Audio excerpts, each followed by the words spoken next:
The old two-story house in the Boston suburbs maintained an elegant exterior, but inside traces of time remained here and there. The creaking floorboards in the entrance hall, the slight soot around the fireplace, and the worn indentations in the stair railings. All these details were precious to Mary Wilson. Emma, breakfast time. Mary called from the kitchen while pouring orange juice into a glass. Mary was tall with an artistic appearance. Her long brown hair was always loosely tied back, and her eyes reflected intelligence and warmth. "Mommy, the clouds in the sky are making funny shapes," 6-year-old Emma called out from the window. She was a child with an active imagination who could turn even the smallest observations into adventures. "Yes, they are, but we don't have time today. Your father is busy too." Richard came downstairs holding his coffee cup. He was a man who always took care with his appearance, tall and handsome. He showed a charming smile, especially to people related to his work. "I have an important business meeting this weekend. If it's successful, it'll be a big deal," Richard said as he stroked Emma's head. "My little princess, when Daddy comes back from his business trip, I'll bring you a wonderful present, promise." Emma looked up at her father. "Of course." Richard winked at his daughter. Mary quietly set the table, feeling a slight uneasiness about her husband's words. Recently, Richard seemed to be hiding something. There had been subtle changes in his attitude, especially during the 3 months since her mother had passed away. "How are the preparation? Can you imagine making 10 zeros in a month just from YouTube, all from home?" "That's exactly what I did with stories. No face, no voice. Check a link in the description if you're curious." "For the new exhibition at the Oliver Museum," Richard asked Mary. "There's still so much to do," Mary answered. "But it's an exhibition featuring female artists of the 20th century. It's a special project for me." Mary's talent as a museum curator was widely recognized. Her passion for art had remained unchanged since childhood.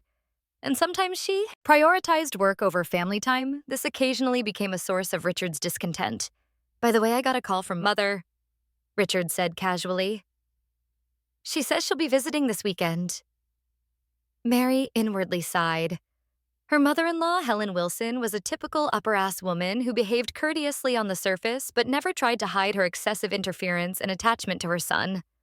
To Helen, Richard was the perfect son, and Mary was a daughter-in-law unworthy of him. "I see, Mary," feigned calmness. "Emma will be happy about that, I suppose." In reality, Emma also had complicated feelings about her relationship with her grandmother. Helen's affection was conditional, given only when Emma behaved like a lady. After breakfast. When Richard left for work, the house became quiet. Mary was sorting through her mother's belongings, thinking about what to do with the inheritance, which was substantial, though she hadn't made any specific plans yet. "Mommy, look at this." Emma came into her mother's office. In her small hands was an old photograph. "Oh, this is a picture of Grandma and me when we were young." Mary gently took the photo. "Do you miss Grandma?" Emma nodded silently. "Grandma told me the truth." "What do you mean?" "It's a secret," Emma said with a mysterious expression. Mary thought it was probably a product of a child's imagination. In the evening, Mary received a phone call from Richard. "I've decided to leave early tomorrow morning. I need to prepare for the important business meeting." "I see," Mary replied. A strange anxiety crossed her mind. During dinner, Emma was quieter than usual. Looking out the window, her expression had a concern that was unusual for a child. "What's wrong, Emma?" Mary touched her daughter's forehead. "I saw Daddy and Grandma having a secret phone call," Emma said in a small voice. "They thought I couldn't see them." Mary was momentarily surprised by her daughter's words, but quickly remembered the richness of a child's imagination. "Daddy makes a lot of work calls." Now it's bedtime. After putting Emma to bed, Mary headed to her office to finish planning documents for the Art Foundation. However, she couldn't concentrate.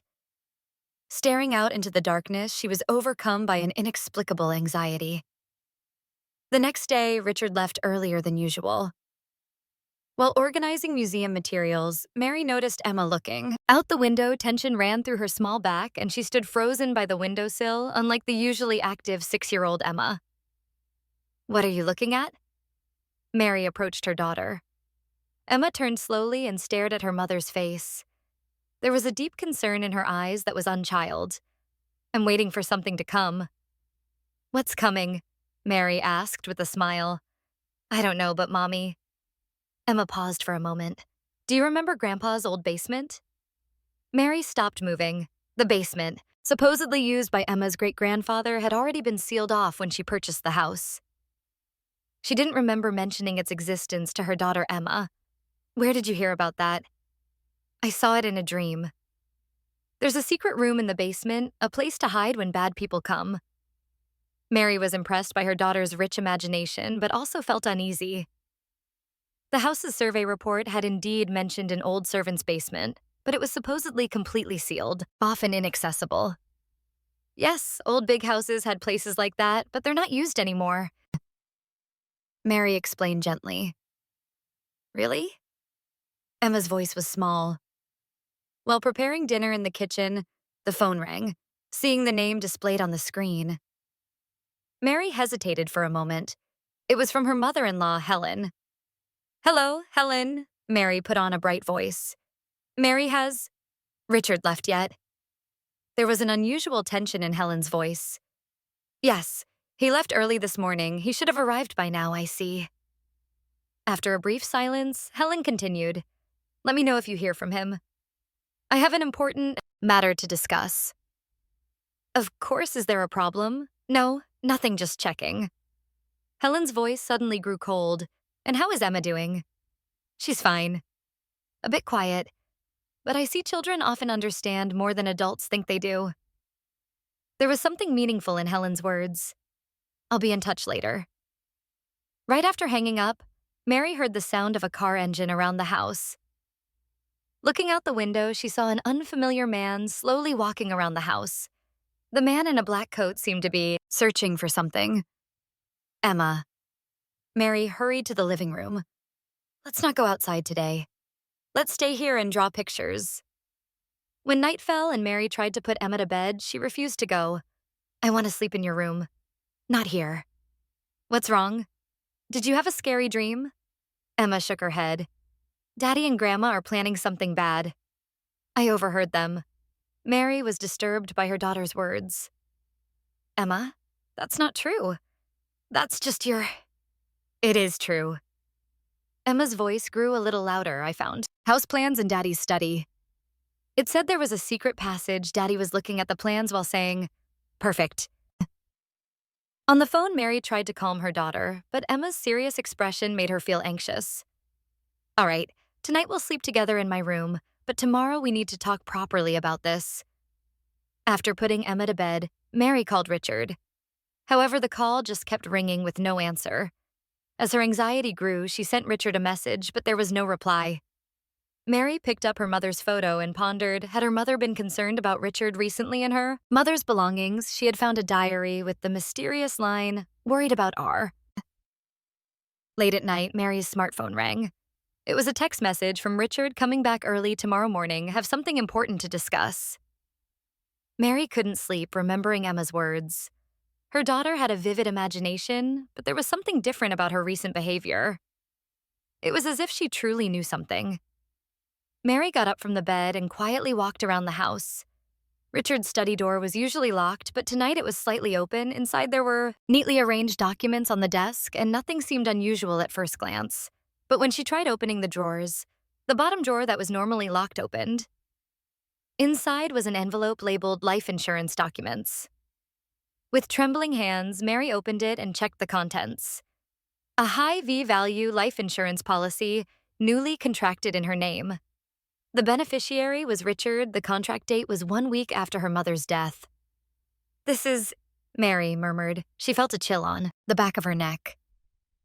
Emma's warning suddenly seemed very real. As she was about to leave the study, she heard a car engine outside. Mary carefully peered through a gap in the blinds. A black SUV had stopped in front of the house, and an unfamiliar man got out. He was talking on his mobile phone, seemingly waiting for some signal. Mary hurried back to her room and laid down next to the sleeping Emma.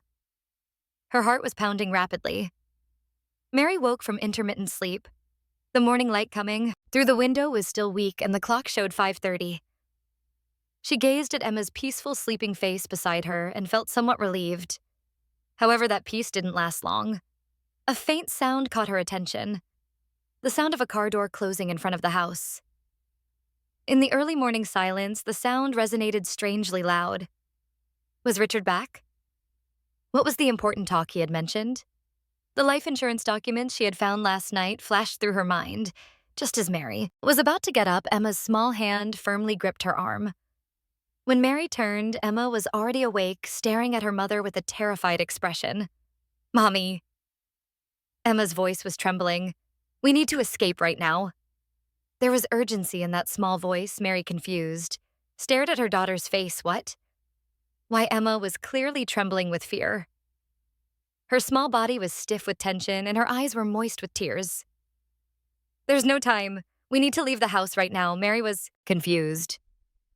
It was clear that her daughter was genuinely frightened. But what were they running from? Richard or the suspicious man she saw last night? Either way, Emma's fear was real. Mary instinctively felt she should trust her daughter. "All right," Mary decided, "get dressed quickly and only take what's necessary." She quickly took a small bag from the closet and put in cash, passports, a mobile phone, and her mother's keepsake locket. Emma hurriedly changed into her clothes and hugged her favorite stuffed animal. "Mommy, hurry," Emma urged anxiously, looking out the window. Footsteps were heard at the front door, the sound of a key turning and then multiple footsteps. Mary's heart raced. Emma. "It seems Daddy is back," Mary said, trying to appear calm. "Do we really need to leave? Shouldn't we talk to Daddy about this?" Emma shook her head vigorously. "No. Daddy and Grandma are trying to kill Mommy. They want the money Grandma left." Mary gasped at her daughter's words. "Emma, why would you say such a—" "I heard it. Daddy was talking to Grandma on the phone." Emma's expression was serious. "Daddy said, if Mary is gone, everything becomes mine. And then, we just need to make it look like an accident." And the life insurance documents she had seen last night came back to Mary's mind a high insurance payout, Richard as the beneficiary contract signed right after her mother's death. And above all, Emma's frightened expression. "All of these might not be coincidences." "I understand," Mary said in a trembling voice. "Let's go down quietly. We'll leave through the back door." The two began quietly descending the stairs. However, Richard's voice could be heard from the living room. He was talking to someone. Mary stopped midway on the stairs and listened to the voices. "Is everything ready?" Richard's voice had an unfamiliar coldness. "I'm counting on you for operating the security system. Timing is crucial," another man's voice responded. "Understood. I'll activate it as soon as I get the signal." Mary froze in terror.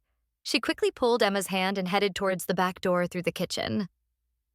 Holding their belongings, she grabbed the doorknob, but it wouldn't turn. "It won't open," Mary murmured in panic. "Mommy," Emma's voice echoed softly. "It's locked from the outside." And at that moment, the smell of gasoline began to drift around the house. The strong odor of chemicals invaded through the windows. Simultaneously, the house's security system suddenly began to activate. There was no alarm sound, but metal shutters installed on windows and doors started to descend all at once. It was happening. They were trapped. "Emma," Mary cried out in fear. She desperately tried to find another exit, but all windows and doors were completely sealed with metal shutters. Mary was about to fall into panic, but Emma's calm voice brought her back. "Mommy, this way." Emma remained calm. "There's a hidden door behind the pantry." Following Emma's lead, Mary headed to the kitchen pantry. Behind the grocery shelves was a small door not noticeable at first glance. Emma unhesitatingly moved the shelf and pulled a hidden handle. A small door opened, revealing a dark passage. "Emma." Mary was astonished. "Neither Daddy nor Grandma know about this." "I found it," Emma said proudly. "Grandma told me in my dream." Mary hesitated for a moment. The fear that this might be a trap crossed her mind. But somewhere in the house, she began to hear the sound of fire burning. The smell of smoke was gradually intensifying. She had no choice. "Emma, you go first. I'll follow right behind you." Mary guided her daughter into the passage. The narrow passage seemed to be an old secret servant's passage. Dust and cobwebs hung from the ceiling, suggesting it hadn't been used for decades. The passage was so narrow that they had to crouch to proceed. Mommy, are you okay? Emma turned and asked. She didn't seem afraid. Rather, she had an expression full of certainty, as if being guided by something. I'm fine.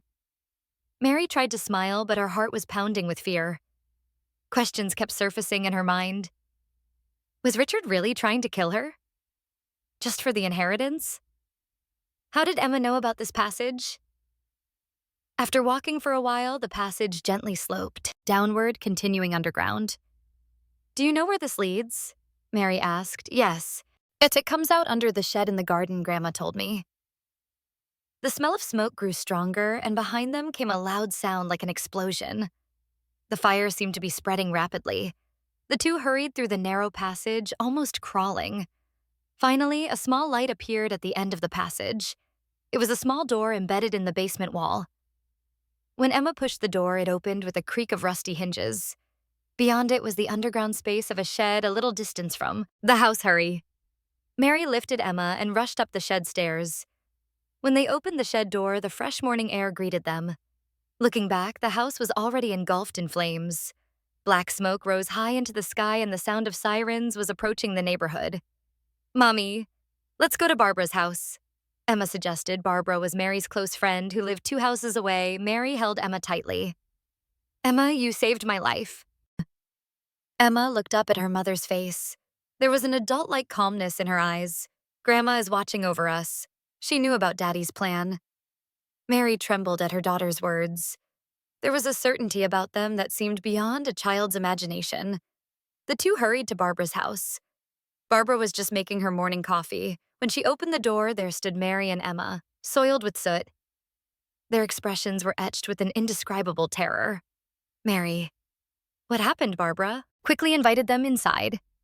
Barbara called the police. Mary's voice was trembling. Richard set fire to the house. Tried to kill us, though the words were hard to believe. Barbara didn't hesitate to reach for the phone. Outside the window, black smoke was already rising and the sound of sirens was approaching. By the time the police and fire trucks arrived, the Wilson house was already engulfed in flames. As firefighters battled the fire, officers took statements from Mary and Emma. Mary, though, confused, insisted that this was not an accidental fire but a premeditated attempted murder. Ma'am, that's a serious allegation. As an older detective said, do you have any evidence? With trembling hands, Mary took out her mobile phone. Last night, I took pictures of life insurance documents I found in my husband's study. Recently, he took out a high V-value policy. In my name. The detective looked at the photo and frowned. This alone is not enough.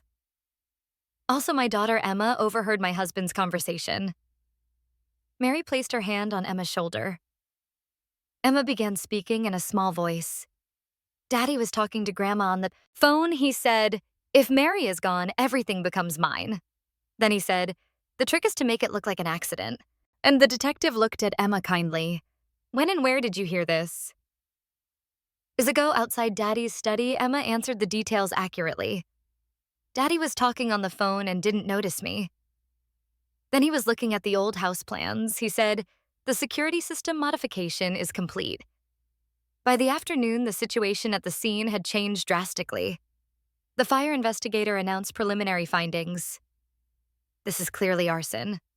Traces of gasoline were detected around the house. Furthermore, the security system was deliberately modified to allow remote locking of windows and doors from the outside. Detectives hurried to locate Richard Wilson. It quickly became apparent that his claimed business trip was a lie. His colleagues at work testified, we hadn't heard Richard was going on a business trip. And in the evening, Richard was found at a gas station on the interstate highway, and arrested documents for identity fraud and a large amount of cash were found in the trunk of his car. I'm innocent, Richard shouted in the interrogation room. This was all my mother's plan. She coerced me. Helen Wilson was also arrested at her home. At first, she maintained her composure, but when she learned that Richard was blaming her, her attitude changed completely. That ungrateful son, I sacrificed everything for him. As the investigation progressed, the full extent of the horrific plan was revealed. Richard was actually in serious financial trouble. His position at the investment company was just for show, and he had been in debt for many years. Additionally, he had a mistress and was planning to start a new life using the inheritance left by Mary's mother. It seems he had been living a double life for years, the detective explained to Mary. After your mother's death, he set his sights on her estate. He seems to have become impatient when you didn't decide what to do with the assets. I wonder if my mother noticed something, Mary murmured. Surprisingly, evidence was found in Mary's mother's diary, showing that she had noticed Richard's true nature. There was an entry stating, Richard approached me about an investment, but I declined after learning his company was in financial trouble. She had been trying to warn Mary, but died suddenly from illness. And the trial began 3 months later.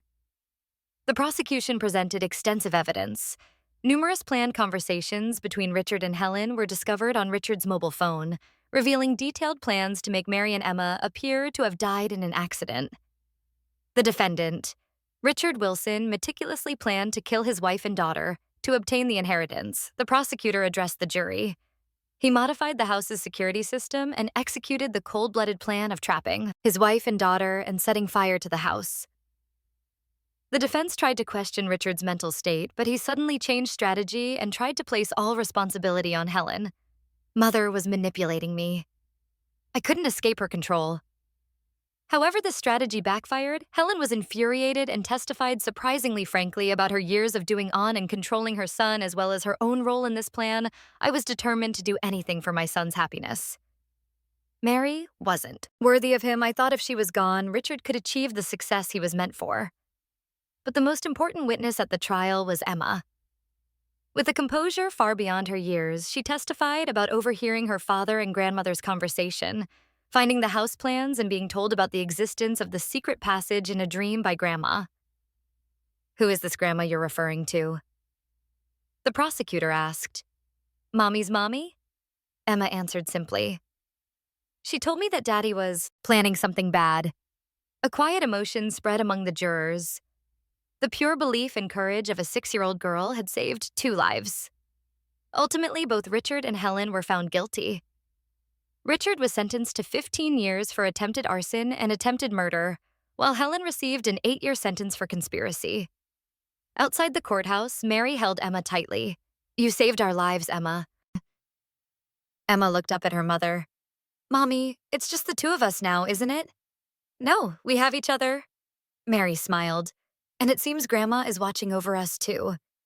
They walked away hand in hand, 6 months after the trial, on an autumn afternoon. Mary was looking out the window of her new home at the garden where fallen leaves were dancing. This house, purchased in a small town in the Boston suburbs, was much smaller than their former luxurious mansion, but it was filled with warmth.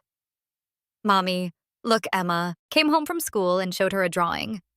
The teacher said, my picture will be in the art exhibition. Mary took her daughter's drawing. It depicted 3 women, Mary, Emma, and Mary's mother. And wonderful Emma Grandma would be happy too. Emma smiled. Mommy, I'm glad I told you to escape that day. Me too. Mary embraced her daughter. Since that incident, Emma had shown remarkable resilience with the help of the psychological counselor, Michael Foster. She had made friends at her new school and was beginning to develop her artistic talents. Mary, herself, had also resumed her work at the Oliver Museum while dealing with her emotional wounds. She was also advancing plans to establish a foundation to support young female artists using part of the inheritance from her mother. Have you decided on a name for the new foundation? Emma asked. I'm thinking of calling it Reverse Dream. It means a first step towards a new dream. Mary answered with a smile. Meanwhile, Richard's days in prison were bleak. He repeatedly applied for sentence reduction, continuing to claim, it's a false accusation created by my wife's delusions and my daughter's imagination. However, the evidence presented by the prosecution was overwhelming. His colleagues at his company also testified about his years of dishonesty and lies. Most ironic was the collapse of the relationship between Richard and his mother. Helen Richards' blaming of his mother during the trial had created an irreparable rift between them. Helen was isolated in prison and was called the most pitiful prisoner. She only repeated to other inmates, it was for my son. One day, Mary was doing a final sort of her mother's belongings. Among old notebooks, she found an envelope. Inside of Saula was a handwritten letter from her mother stating, Richard approached me about an investment, but I declined. I found out his company was in financial trouble. The date was 2 weeks before her mother's death. Mary submitted this letter to the police. This led to an additional investigation into Richard, and suspicions began to surface regarding her mother's death as well. The cause of death thought to be natural. Mary tried to push away that thought. On Christmas Eve, Mary and Emma were spending time in front of the fireplace. Emma's psychological counselor, Michael, had also been invited, and the three shared a warm evening together. Over the past 6 months, Michael had gradually become part of Mary and Emma's lives. At first professionally, then as a friend, and now as someone like family mommy. Emma suddenly asked, "What is a real family?" Mary thought for a moment and answered gently, "It's not about blood ties, but about caring for and protecting each other." Emma nodded as if understanding and said, "That's why we were able to become a real family." And after thinking a bit more, she continued, "Weren't Grandma and Daddy family? They loved each other, but it wasn't a healthy love." And Mary explained gently, "True love means wishing for the other's freedom and happiness. It's not about using someone for your own desires." Emma looked at Michael and smiled. "What about Michael? Can Michael become part of our family?"